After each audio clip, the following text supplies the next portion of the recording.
But with those, what's interesting about the GT1s is that they were sort of fledging how to make them. This is sort of peak Porsche hemorrhaging money. They're struggling financially in the late 90s.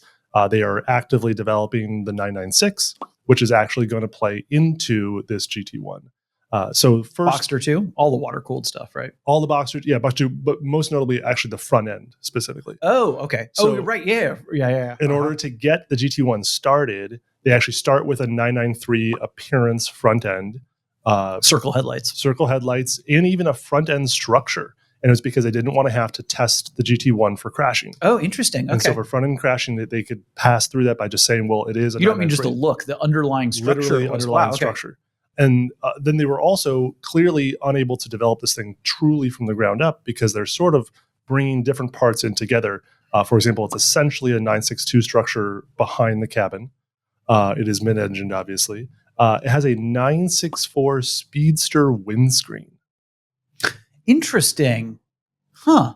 Just a sort of part. But then they attach a roof to it. They attach a roof to it. It's actually got a little bit of a notch. The thing I love, it's got the air scoop on the top. Air scoop on the top. That era had that. It's kind of oval air scoop. Mm-hmm. Yeah. But it's a very raked, very small windscreen. And it does have a 911-ish quarter window on it, right? It's meant to look like I don't think there's even any Lexander glass in the quarter window itself, but it does have that shape of a 911 window. Well, it is technically called the 911 GT1, right? It's supposed to be for the GT1 class, the 911, which oddly enough, nowadays with the RSR, back to mid-engine for this car, right? So they've clearly done it before, but obviously in that sense, there was a category that obviously allowed for you to do that because you're producing this car in theory from new. Right. Car did decently well. Couple of wins in 96. 97 is when most of the cars are produced. It's around 20 of them are.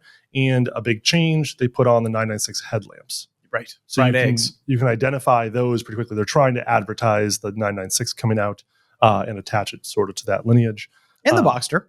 And the Boxster as well, of course. That's the controversy about the fried eggs, which now people seem to like. For sure. Well, specifically the .1s, right? Where you with still have the yellow bottom, right? Everyone sort of thought that the .2s was oh no, everyone hates this. How do we try and make this? Or how do we differentiate the cheaper car from the 911, right? Which look almost identical.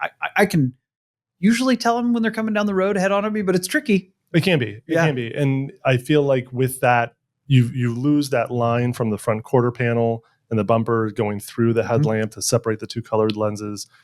Now I think, it's grown better. People are liking it more. I think it's hate something long enough and people come around. If it stands out, right? Yeah, That's totally the big one. There's a story behind it to talk about. Totally. People want to know. For this one, 97, not as successful, kind of struggled. Is it all factory backed at this point, or are there privateers running them in 97? Unclear. Okay. Couldn't figure that out completely. It seems like it was mostly factory backed. Okay. In 98, though, completely factory backed because there's only one. And it is a completely different car. They still call it a 911 GT1. Fully carbon fiber. This is because it's not doing well and they're like, we need to They're doing their one last ditch effort at Le Mans. And so they put together a carbon fiber tubbed, much more updated, very different aero. This one is trying to race against the BMW V12 Le Mans car, the Toyota GT1. Goes ahead and gives them their 16th win for Porsche. The one car makes it. And that wraps up their 25.